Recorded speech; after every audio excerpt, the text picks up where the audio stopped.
So very welcome back to Finance with Others Dubey, and now we are going to start top 5 money mistakes to avoid in your 20s। कई बार जो students होते हैं वो new college में पहुंचते हैं या फिर न्यू करियर स्टार्ट कर रहे होते हैं तो उनको फाइनेंशियल नॉलेज नहीं होती है और वो कई मिस्टेक्स कर देते हैं जिसके कारण वो एक फाइनेंशियल ट्रैप में फंस जाते हैं। सो ज़्यादा टाइम ना ख़राब करते हुए मैं इस वीडियो को स्टार्ट करता हूं और स्टार्ट करने से पहले मैं आपसे एक बात कहना चाहूँगा कि चैनल को सब्सक्राइब करें, वीडियो को शेयर एंड लाइक करें क्योंकि ये वीडियो आपके लिए बहुत ही हेल्पफुल रहने वाली है। So let's start. So first यहाँ पर जो सबसे पहली गलती को हम देखते हैं, स्पेंडिंग ऑल योर इनकम। यहाँ पे कई बार आपने देखा होगा कि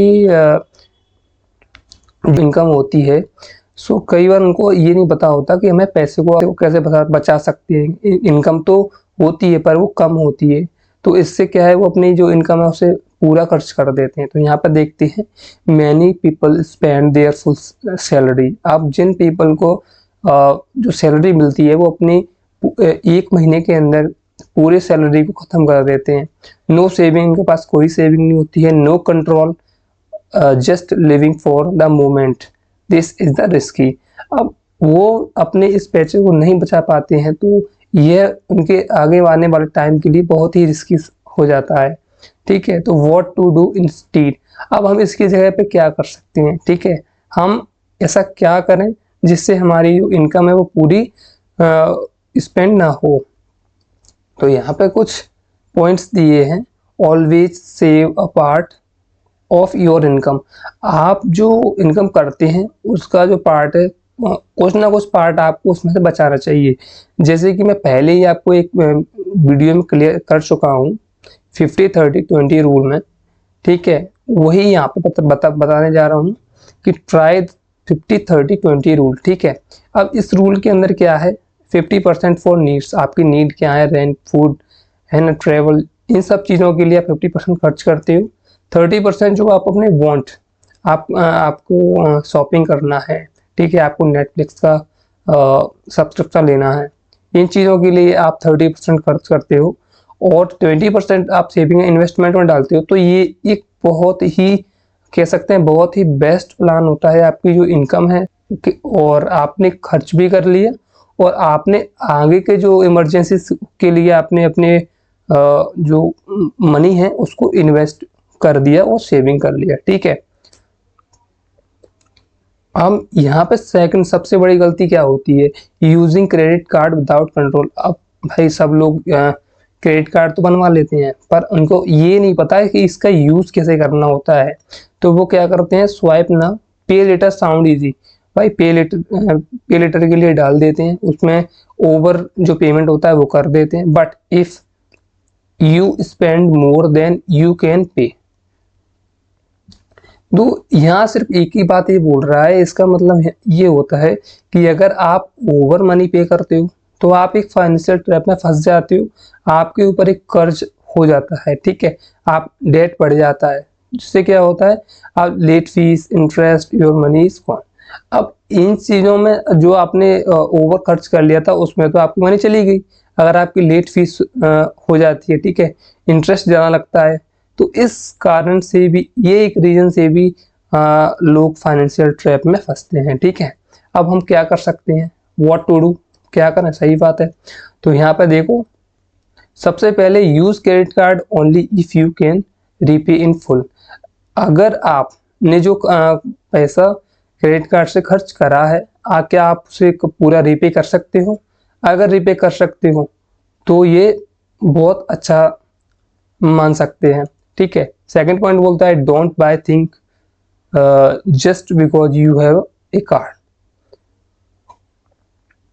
कह सकते हैं कि don't buy things just because you have a card. ठीक है, track your card expense weekly.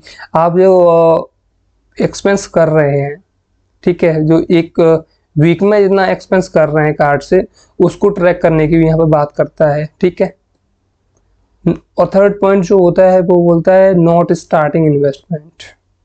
ये कैसे? क्योंकि कई बार क्या होता है, लोग जो इन्वेस्टमेंट होता है वो नहीं कर पाते हैं, क्योंकि समझ में नहीं आता कि हम कैसे इन्वेस्टमेंट करें मनी को, ठीक है, कैसे बचाएं। अब यहाँ पे मैं आपको एक पॉइंट बताता हूँ कुछ लोगों की क्या सोच होती है।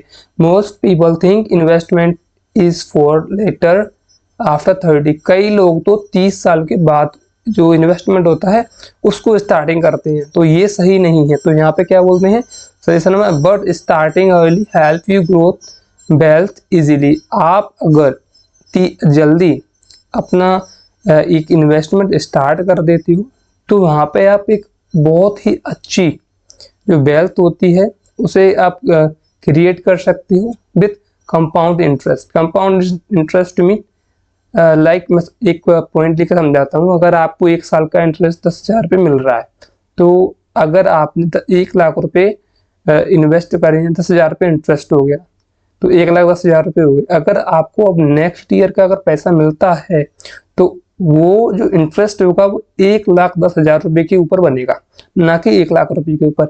ये होता है कंपाउंड इंटरेस्ट, ठीक है।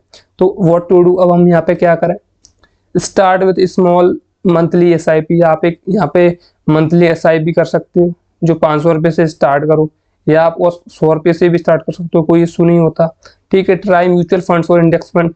अगर आप म्यूचुअल फंड में पैसा डाल सकते हो, है ना, इंडेक्स फंड में पैसा डाल सकते हो। और आपको ये अगर इंडेक्स फंड समझ में नहीं आया वो आगे आने वाली वीडियो में आपको क्लियर करूंगा, ठीक है।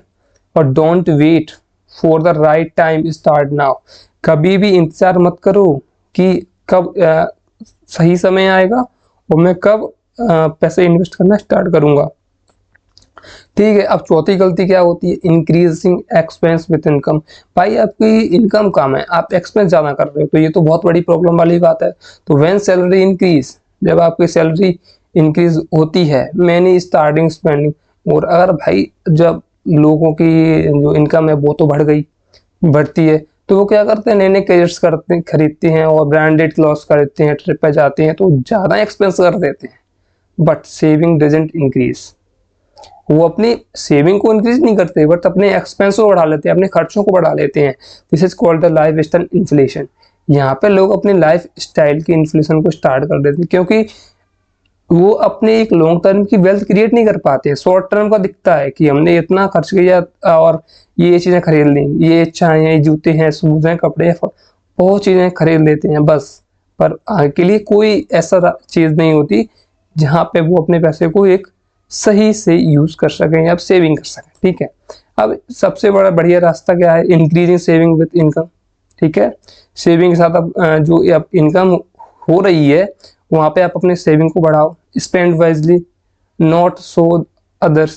भाई दिखाओ मत, आपके पास इतना पैसा है, आप कितना आ रहा है, भाई दिखाओ। आप अगर दिखावा करते हो तो इन चीज़ों में कुछ नहीं रखा, आप एक अच्छे से जो अपने मनी है उसे सेव नहीं कर पाते हो। तो इससे अच्छा ये है कि आप अपने जो पैसे है उसको सही जगह इन्वेस्ट करो, ठीक है।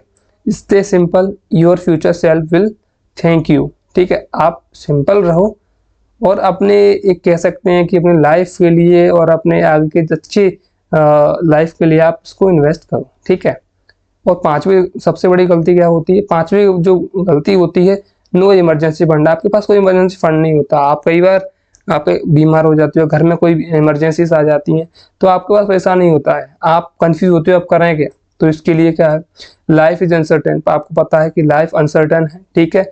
जॉब लॉस हो सकता है, मेडिकल इशू हो सकते हैं, फैमिली प्रॉब्लम आ सकती है, एनीथिंग कैन हैपन, कुछ भी हो सकता है। If you have no backup money, अगर आपके पास कोई बैकअप मनी नहीं है तो यू पैनिक और टेक लोन्स। फिर आपको कर्जा लेना पड़ेगा, आपको लोन लेना पड़ेगा, तो आप फिर से एक फाइनेंशियल क्राइसिस में और फाइनेंशियल ट्रैप में फंस जाओगे। तो इस गलती करने से भी आप बचे। इसीलिए मैं कहता हूँ कि पैसे को सेव करें। Keep 3-6 month of basic expense in saving, ठीक है। 3 से 6 महीने का basic expense saving. Use this only in real emergencies, build it slowly but surely. अगर आप ये काम करते हो तो एक कह सकते हैं कि इमरजेंसी जो फंड होता है उसे आप बिल्ड कर सकते हो, स्लोली ही सही, बट आप एक बहुत बहुत अच्छे से एक कह सकते हैं कि आप यहाँ पे सेविंग कर सकते हो, ठीक है। तो यहाँ पे जो मैंने आपको दिखा दिया है कुछ, अगर आपको कुछ यहाँ पर थ्योरेटिकल समझ नहीं आता है तो जो विजुअल फॉर्म है उसमें आप देख सकते हैं, ठीक है। फाइनल रिकैप क्या है, हमने क्या क्या पढ़ा है अभी तक, क्या क्या कंप्लीट किया है हमने। So friends, these are the top 5 mistakes to avoid in your 20s। कौन सी मिस्टेक्स अवॉइड करना चाहिए? स्पेंडिंग ऑल इनकम, कभी भी अपनी पूरी इनकम को स्पेंड ना करें। क्रेडिट कार्ड का मिसयूज नहीं करना है, ओवर एक्सपेंस नहीं करना है, उससे ज़्यादा खरीदारी नहीं करना है। इन्वेस्टमेंट नहीं करते हैं तो उनका यही प्रॉब्लम है, तो इसलिए मैं कहता हूँ कि आप इन्वेस्टमेंट करो। और spending too much as income rises, इतने आप इनकम बढ़ रही है, आप उससे ज़्यादा अगर खर्च करते हो तो आप फिर से प्रॉब्लम में फंस जाओगे, आपके पास इमरजेंसी फंड नहीं होगा, इसलिए आपको ध्यान रखना चाहिए, ठीक है। नो इमरजेंसी फंड, अगर अब यहाँ बोलता है ये भी गलती, नो इमरजेंसी, अगर आपके पास नो इमरजेंसी फंड है तो आप ऐसे प्रॉब्लम में हो, आप आगे क्या करोगे? मेडिकल इशू आए तो क्या करोगे? आपको लोन लेना पड़ेगा। तो इससे अच्छा है कि आप खुद से अपना एक सेटअप बनाएं, आप सेविंग करें, ठीक है। तो अगर avoid this and you will be finally strong, अगर आप इन सब चीज़ों को अवॉइड करते हैं तो you will be financially strong. I sure you will be financial strong. इसलिए मैंने अब आपके सारे पॉइंट्स को क्लियर कर दिया है कि कौन सी गलती आप कहाँ करते हो और किन गलतियों से आपको बचना है। सो आपने देख लिया, ज़्यादा वीडियो ज़्यादा बड़ी नहीं है, सिर्फ एक बार ध्यान से देखो तो कई चीज़ें क्लियर होती हैं। और आज के लिए हम इतना ही रखते हैं। So at the end, video end में आपसे कहना चाहूँगा कि वीडियो को शेयर करें जिन लोगों को ज़रूरत है, क्योंकि बहुत लोगों के पास फाइनेंशियल नॉलेज नहीं होती है। और चैनल को सब्सक्राइब करें एंड कमेंट भी करें कि इस वीडियो में आपको क्या प्रॉब्लम आई या कुछ कोई इशू हो तो। और अगर आपको लगता है कि कोई नई टॉपिक पर वीडियो बनाना चाहिए तो प्लीज़ सजेस्ट मी। सो अभी के लिए very very thank you very much, thanks for